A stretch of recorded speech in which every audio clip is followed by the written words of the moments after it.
All right, we are working on Pythagorean's theorem, which is a squared plus b squared equals c squared.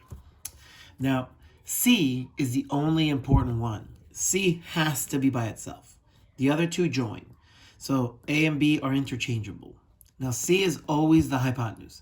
The hypotenuse is the longest side of the triangle. So another way of knowing where it is, if you don't know where the hypotenuse is, it's the largest side. If that's not obvious, then this 90-degree angle is going to be pointing at it. See? That one. So we know that whatever's in this spot is where C goes. So this formula is going to be 4 squared plus 3 squared equals x squared. Now, I could have written 3 squared plus 4 squared equals x squared because a and b are interchangeable. C is the important one that has to be by itself. So this is going to be 16 plus 9 equals x squared. We are going to square everything. You see how I couldn't square the x? It's just by itself. So I'm going to add this up. 25 equals x squared.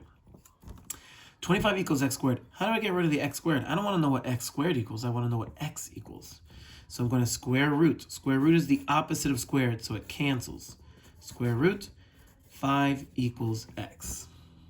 And there we go. Every single equation will be using this exact same method. So what if, in which one of these is C? 10 is C now. So 10 is going to be by itself. X squared plus 6 squared. So x squared plus 6 squared equals 10 squared. So it's going to be x squared plus 6 times 6 is 36. 10 times 10 is 100. So now, again, we have to leave the x squared by itself. It's not by itself. It has a 36 next to it. So I'm going to subtract 36. Subtract 36. X squared now equals 64. I don't want to know what x squared equals. I want to know what x is. So I'm going to have to square root. That cancels that. X is by itself. Whatever you do to one side, you have to do to the other. The square root of 64, 8. All right, let's do another one over here. You're going to see me do the same method. This one, x is squared. So 7 squared plus 8 squared equals x squared. This is going to be 49 plus 64 equals x squared. This is going to be 113. So this is going to be 113 equals x squared.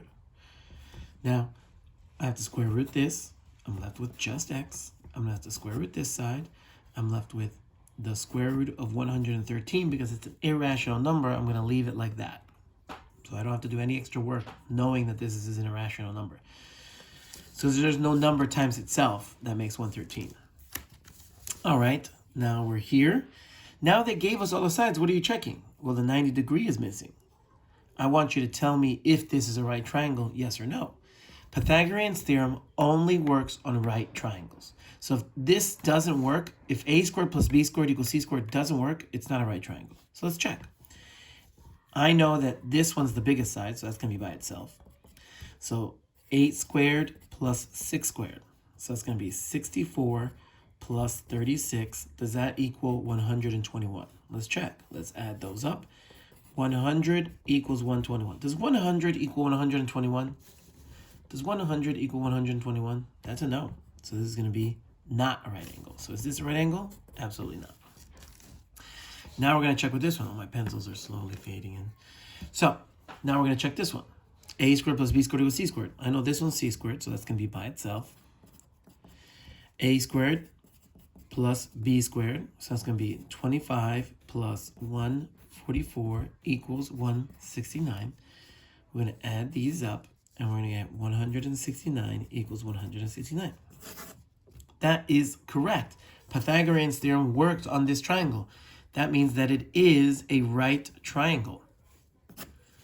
And that's Pythagorean's theorem.